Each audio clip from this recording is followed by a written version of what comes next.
दर्शकवृन्द नमस्कार। सामाजिक विकृति विरुद्ध निरन्तर खबरदारी कार्यक्रम निगरानीमा स्वागत छ। म शङ्कर मोक्तान। दर्शकवृन्द, एक झुट छोप्न थप हजार झुटको सहारा लिनुपर्छ भन्छन्। हो, यस्तै भएको छ। चन्द्रगिरी नगरपालिका वडा नम्बर 8 का वडाध्यक्ष सन्तोष खड्कालाई अहिले 4 वर्ष अघि वडाध्यक्षमा निर्वाचित भएर आएका खड्काको पर्दा पछाडिको धन्दाको पर्दा खुल्दै गएको छ। सामान्य एउटा वडाध्यक्ष शक्तिशाली मन्त्री जत्तिकै सानमानले राज गर्दै आएका खड्काको पर्दापछिका अनेकन धन्दाको हामीले क्रमशः खुलासा गर्दै आएका छौँ। उनै खड्काको पर्दापछिका थप अवैध धन्दाको फलम आजको निगरानीमा।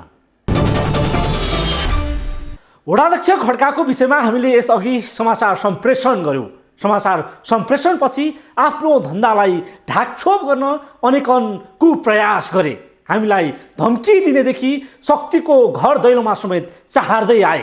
तर उनको 4 वर्ष यता जे धन्दा भए ती सबै धन्दाहरूको थप प्रमाण हाम्रो हात पर्यो। नयाँ थप प्रमाणले वडाध्यक्ष खड्काले नगदी रसिद काटेर करिब 1.5 करोड रकम असुली गरेका छन्। मातातीर्थ सामुदायिक अस्पतालको नाउँमा उनले नगदै असुली गरेपछि त्यसको खर्चबारे गुपचुप राखेका छन्। काठमाडौँको चन्द्रगिरी नगरपालिका वडा नम्बर 8 मा भइरहेको बेतिथीको निरन्तर फलो गर्दा हामीले रसिद काटेर अवैध रकम असुली गरिएको प्रमाण भेट्टाएका छौँ। वडा अध्यक्ष सन्तोष खड्काले आफ्नो करतुत लुकाउन अनेक प्रपञ्च गरे पनि उनको असली चेहराको थप उजागर भएको छ। शक्ति र पैसाकै बलमा रजगज चलाएका वडा अध्यक्ष सन्तोष खड्काले संविधान र कानुनले दिँदै नदिएको अधिकारको दुरुपयोग गरेर रसिदबाट अवैध रकम असुली गर्दै आएका छन्। गैर कानुनी रूपमा सेवाग्राहीबाट रकम असुलिएको पहिलो रसिद यो हेर्नुहोस्। यसरी वडा अध्यक्षले जुन नगदी रसिदको बलमा उनले शुल्क उठाउँछन्, उनले अवैध रूपमा रकम असुल्ने गरेको प्रमाणको एउटा प्रतिनिधिमूलक वृत्तान्त हो। यो रसिदबाट वडा अध्यक्ष सन्तोष खड्काले मातातीर्थ सामुदायिक अस्पतालको नाउँमा पैसा उठाउने गरेका छन्। यो आर्थिक असुलीको खेलोमेलो वडाकै कार्यालयमा हुने गर्दछ। रसिदमा देखिएको रकम बुझिलिनेको हस्ताक्षर चाहिँ यही वडाकै वडा सदस्य सबिना राउतको हो। सबिना राउत वडा नम्बर 8 कै वडा सदस्य हुन्, जसले वडा अध्यक्ष सन्तोष खड्काको मातातीर्थ सामुदायिक अस्पतालको नाउँमा रकम उठाउँछिन्। वडा अध्यक्ष खड्काको समूहले रकम असुली धन्दा चाहिँ प्लटिङवाला र सेवाग्राहीबाट गर्ने गरेको छ। घरबाट सिफारिस लिँदा अनिवार्य रूपमा वडा अध्यक्ष खड्काले अस्पताल निर्माण गर्न भन्दै प्रति आनाको 500 रुपियाँका दरले रकम उठाउँछन्। त्यसको प्रमाण यही नगदी रसिद हो, जुन रसिदमा उल्लेख भएको एकमुष्ट रकम हो। जुन रसिदमा भएको यो रकम एकमुष्टमा 43,500 को रसिद काटिएको छ। वडामा यसरी विभिन्न शीर्षकमा शुल्क उठाउन वडा अध्यक्षको एकल निर्णयले सम्भव हुँदैन। नगरपालिकाको नगरसभाबाट शुल्क उठाउने नउठाउने तय हुनुपर्छ। प्रचलित कानुन अनुसार हुने पनि यही हो। यसरी उठाएको रकम पनि राजस्व हो, जो सार्वजनिक कर जस्तै हो। यसको आम्दानी र खर्चको विवरण सहित लेखा परीक्षण गर्नुपर्छ र बल्ल यसले पूर्ण वैधता पाउने गर्दछ। तर यहाँ त यसरी सामुदायिक अस्पतालको नाउँमा रसिद काटेर रकम असुलिए पनि खर्च कहाँ र कसले कसरी गर्यो भन्ने नै कुनै अभिलेख छैन। उसो भए त्यो सेवाग्राहीबाट असुल गरिएको रकम कहाँ र कसरी खर्च भयो त? यही हो हाम्रो सरकार र चासोको विषय। यो अर्को नगदी रसिदलाई पनि हेर्नुहोस्। यो रसिदमा त झनै 1 लाख भन्दा बढी रकम असुल गरिएको छ। हातै हातमा लाख रुपियाँ असुल गरिएको छ। यी प्रतिनिधिमूलक असुली नगदी रसिद हुन्। यी रसिद उल्लेख गरिएको रकमको विषयमा हामीले मातातीर्थ सामुदायिक अस्पताल निर्माण उपभोक्ता समितिकी अध्यक्ष सबिना राउतलाई सम्पर्क गर्यौं। अध्यक्ष राउतका अनुसार प्रति आनाको दरले पैसा उठाउने गरिएको रहेछ। तर यसरी उठाइएको रकम कहाँ र कसरी आम्दानी र खर्च गरिएको छ, यसको श्रेष्ठता के हो, कसरी राखिएको छ भन्ने प्रश्नमा उनी बोल्न चाहिनन्। हस्पिटलको लागि हामीले आनाको 500 उठाउने गरेको छ सर। हस्पिटलको लागि हामीले आनाको 500 उठाउने गरेको छ सर। चन्द्रगिरी नगरपालिका वडा नम्बर 8 मा बनेको यो अस्पताल प्रदेश सरकारको सहयोगमा निर्माण भएको हो। बागमती प्रदेश सरकारले पहिलो चरणमा 1 करोड रुपियाँ निकासा गरेको छ। प्रदेश सरकारले थप 50 लाख अनुदान दिने भएको छ। तर झन्डै 4 वर्ष बितिसक्दा पनि वडा नम्बर 8 मा अस्पताल निर्माण पनि पूरा भएको छैन। यही अस्पतालको हिसाब किताबका विषयमा नगरसभामा समेत कुरा उठ्ने गरेको छ। अझैसम्म पनि वडा अध्यक्ष सन्तोष खड्काले फेरिस्त हिसाब देखाउन सकेका छैनन्। वडाकै पहलमा अस्पताल निर्माण गर्नु पुण्य कार्य नै हो, तर वडाले अस्पतालकै नाउँमा उठाएको जनताको पैसाको हिसाब किताब जनतालाई देखाएकै छैन। यसको सामाजिक परीक्षण समेत गर्नुपर्ने हुन्छ। वडा अध्यक्ष सन्तोष खड्काले अस्पतालकै नाउँमा उठाएको रकमको हिसाब कहीँ कतै सार्वजनिक नगरेको भन्दै नगरसभामा हिसाब देखाउन माग गरिएको थियो। वडा राज्यको सबैभन्दा तल्लो तहको सरकार हो। वडा तहमा भए गरेका आम्दानी खर्चलाई जनताको अघि जस्ताको त्यस्तै सार्वजनिक गर्नुपर्दछ। तर रकम हातहाती असुली गरिएको छ अस्पताल बनाउन भन्दै उनले वडा सदस्यलाई उपभोक्ता समितिको अध्यक्ष बनाएका छन्। खड्काकै पार्टीबाट वडा सदस्यमा निर्वाचित सबिना राउतलाई सामान्य रसिदको भरमा लाखौं रकम असुल्न जिम्मेवारी दिएको छ। 4 वर्षको अवधिमा चन्द्रागिरी नगरपालिका 8 मा करिब 30,000 वटा सिफारिस प्रति आनाको 500 रुपियाँको दरले सिफारिस दिएको छ। यति सिफारिस गर्दा अस्पताललाई 1.5 करोड रकम प्राप्त भएको हिसाब सहजै देखिन्छ। यसैमा पनि एउटै जग्गा पटक पटक किनबेच हुने गरेको छ। हरेक पटक किनबेच हुँदा सेवाग्राहीले प्रति आनाको 500 रुपियाँले तिर्दै आएका छन्। यसरी जग्गा किनबेचकै आधारमा हेर्ने हो भने 1 करोड 50 लाख जतिको रकम वडाले असुलेको देखिन्छ। यति मात्र होइन, सरकारी करलाई सिधै नगदमा असुली गर्न समेत पाइँदैन। यति ठुलो रकमलाई बैंकिङ प्रणालीमा आम्दानी खातामा जम्मा गर्नुपर्ने हो। तर यहाँ त नगद हाताहातै रसिदको तिरकट्टोको भरमा दाम असुली गरिरहेका छन्। हामीलाई प्राप्त प्रमाण अनुसार वडाध्यक्ष खड्काले 30,000 पटक जग्गाको सिफारिस दिएका छन्। प्रत्येक आनाको प्रत्येक पटक 500 को आधारले नगदै असुली गरिरहेका छन्। यसरी वडाले शुल्क उठाउन पाउँदैन। तर वडाध्यक्ष सन्तोष खड्काले आफ्नै पार्टी निकट वडा सदस्यलाई रकम असुलीको जिम्मा दिएका छन्। रकम असुलीको विषयमा हामीले बुझ्ने प्रयास गरे पनि वडा सदस्य सबिना राउत यस विषयमा बोल्न चाहिनन्। प्रसङ्ग जोड्नेछौँ एकैछिनको विश्रामपछि। वडाध्यक्ष सन्तोष खड्काको धन्दा यति मात्रैमा सीमित छैन। खड्काले अन्य क्षेत्रबाट पनि रकम असुली गरिँदै आएका छन्। हामीलाई प्राप्त भएको प्रमाण अनुसार पूर्वाधार निर्माणदेखि उद्योग धन्दाबाट नियमित शुल्क उठाउँदै आएका छन्।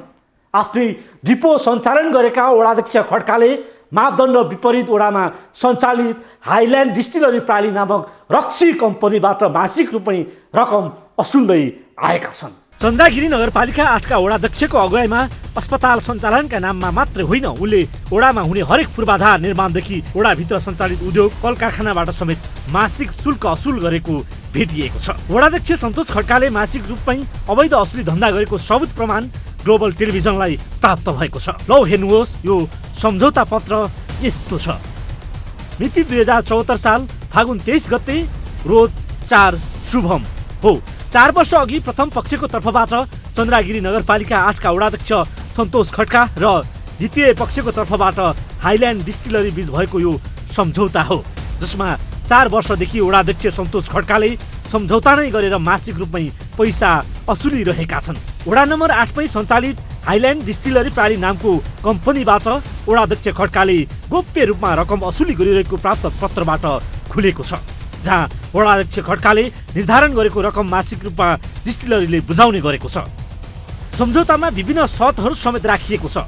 सम्झौता गर्ने हाइल्यान्ड डिस्टिलरी भर्जिन नामक रक्सी कम्पनी न्यूनतम मापदण्ड विपरीत सञ्चालित छ। वातावरणीय मापदण्ड उल्लङ्घन गरेर सञ्चालन गर्न दिइएको छ। सम्झौता पत्रको 1 नम्बर बुदामै एकीकृत खानेपानी समितिको नाममा मासिक 20,000 र माता तीर्थ गाउँ विकास निर्माण तथा समाज सुधार समितिको नामको संस्थालाई 10,000 गरी मासिक 30,000 रुपियाँ सो रक्सी कम्पनीले बुझाउनु पर्ने उल्लेख छ। साथै 4 नम्बर बुदामा विकास निर्माणको काममा प्रथम पक्षले दोस्रो पक्षलाई आफ्नो क्षमताले भ्याएसम्म र सकेसम्म सहयोग गर्नुपर्ने उल्लेख छ। यही बुदालाई टेकेर खड्काले सो कम्पनीसँग मासिक रूपमै असुली गरिरहेका छन्। वातावरणीय मापदण्ड विपरीत सञ्चालित उद्योग बन्द गर्नुको सट्टा वडाध्यक्षले उल्टै रक्सी कम्पनीलाई नै पानी बेचेर मासिक असुली रहेको तथ्य हो यो। साथै रक्सी कम्पनीसँग वडाध्यक्ष खड्काले अन्य शीर्षकमा समेत माग भएको रकम बुझाउने सहमति भएको भेटिएको छ। यसरी 2074 फागुनबाटै रकम असुली गर्दै आइरहेका छन्। यो त देखिएका सम्झौता नै गरी असुली धन्दा गरिरहेको तथ्य हो। यसै गरी वडामा अन्य उद्योग सञ्चालन गर्न समेत वडाध्यक्ष खड्काले रकम लिएरै अनुमति दिने गरेको पाइएको छ। यो दृश्यलाई हेरौँ। यो स्टिल कम्पनी हो। यो कम्पनीमा दुध बोक्ने क्यान बन्ने गरेको छ। यो बनेको संरचनालाई हेरौँ। खोला नै मिचेर वडाध्यक्षले निर्माणको सिफारिस दिएर सञ्चालनमा छ। यस्ता अवैध सिफारिस असुली वडाध्यक्ष खड्काले वडाभित्र रहेको प्राकृतिक स्रोत साधन मासेरै असुली गरिरहेका छन्। यसरी पदको आठमा खड्काले अवैध रूपमा जग्गाको नक्सा पास, किता कार्ड, घरको नक्सा पास, घरबाटो सिफारिस लगायतमा साधारण रसिद काटेरै स्वास्थ्य कोष, शिक्षा कोष, सामाजिक विकास समिति नामक संस्थाको अध्यक्ष नै बसेर विभिन्न शीर्षकमा मासिक लाखौं रुपियाँ असुली गर्दै आइरहेका छन्। वडाध्यक्ष खड्काले स्थानीय सरकार सञ्चालन ऐन 2074 तथा कार्यविधि विपरीत यो वडाभित्रका प्लटिङ, उद्योग, कल कारखानालाई सञ्चालनको धमाधम अनुमति र सिफारिस दिएका छन्। वडाध्यक्ष खड्काले नगरसभाको निर्णय बेगर सिधै अनुमति दिँदै आएका छन्। यसरी अवैध असुलीबाटै उनले वडाध्यक्ष पदको चरम दुरुपयोग गरेर अकुत धन आर्जन गरिरहेका छन्। वडाध्यक्षले हामीसँगको कुराकानीमा पनि बैंक लगायतका क्षेत्रमा 14 करोड भन्दा बढी ऋण चुक्ता गर्नुपर्ने बताएका थिए। अहिले तपाईँले मेरो सम्पत्तिमा हेर्नु नि त मेरो लगभग 14 करोड रुपियाँ मेरो लोन छ। मैले भर्खरै तपाईँको मेरो घर बेचेको छु। यहाँ माथिको 1 रुपैयाँ जग्गा पुर्खोल जग्गा बेचेको छु भर्खरै। होइन सर, बिल्डिङ मात्रै देखेको छ, बिल्डिङ भने बिल्डिङ बनाएको छ, कसरी बनाएको छ भन्ने कुरा चाहिँ काम गर्ने हामीलाई, व्यवसाय गर्ने हामीलाई थाहा हुन्छ नि। यसरी बैंकको भ्यालुएसनलाई हेर्ने हो भने पनि उनीसँग अहिले 42 करोडको हाराहारीमा चल तथा अचल सम्पत्ति भएको सहजै हिसाब निस्किन्छ। यो मोटामोटी हिसाब हो। मसिनो गरी छानबिन नै गर्ने हो भने वडाध्यक्षको चल अचल सम्पत्ति अझै बढ्ने देखिन्छ। हो, यदि वडाध्यक्षकै कुरालाई मान्ने हो भने पनि उनको यति बेला 14 करोडको ऋण छ। 14 करोड ऋणको ब्याज मासिक 7.5 लाख बैंकलाई बुझाउनु पर्ने हुन्छ। उनको आय स्रोत के हो त भन्ने प्रश्न पनि छ। उनको हाल सामान्य बालुवा बेच्ने डिपो छ, जहाँ उनले खोला मिचेर निर्माण गरिएको सपिङ मल अगाडिको सार्वजनिक जग्गा ओगटेर डिपो सञ्चालन गरिरहेका छन्। हो, यही डिपो देखाएर उनले वडामा हुने गरेको विकास निर्माणका कामका लागि चाहिने निर्माण सामग्री आफ्नै डिपोबाटै लैजानुपर्ने सिन्डिकेट नै लगाएका छन्। बाटो निर्माण, ढल, खानेपानी तथा घर निर्माणमा समेत वडाभित्र हुने हरेक संरचनाका लागि आफ्नै डिपोबाट सामग्री लैजानुपर्ने भन्दै स्थानीय ठेकेदारलाई समेत धम्क्याउँदै आएको र नमाने वडामा कामै रोकिदिने गरेको पनि खुलासा भएको छ।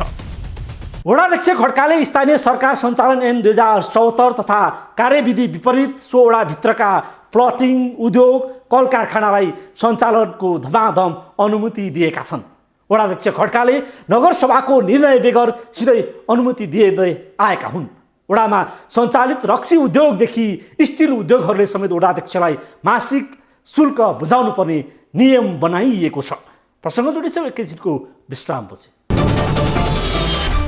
हाम्रो रिपोर्टिङको सिलसिलामा हामीले जे तथ्य र प्रमाणहरू भेटायौँ, ती प्रमाणहरूले बोलेका तथ्यले वडाध्यक्षको पदीय जिम्मेवारी बेगरका हुन्। जनप्रतिनिधि जस्तो जिम्मेवारी व्यक्तिले यस्ता अवैध धन्दामा संलग्न हुनु राजनीतिक रूपले अनैतिक र सामाजिक रूपले अपाच्य गतिविधि हुन्। वडाध्यक्षको पदको आडमा शक्ति र पैसाको बलमा वडामा जे जसरी कमाउने खेलोमेलो मिलाइएको छ, त्यो खेलोमेलोको विषयलाई छोड्न उनले अनेकन दिग्दम गर्दै आएका छन्। नेपालको संविधान बमोजिम राज्य सञ्चालन सङ्घ, प्रदेश र स्थानीय तहबाट हुने गरी राज्य शक्तिको बाँडफाँड भए अनुसार राज्यको पुनर्संरचना प्रस्ताव हाल 753 स्थानीय तह, 7 प्रदेश र सङ्घ रहेका छन्। यस अनुसार देशभरको स्थानीय तहको वडा सङ्ख्या कुल 6743 छ।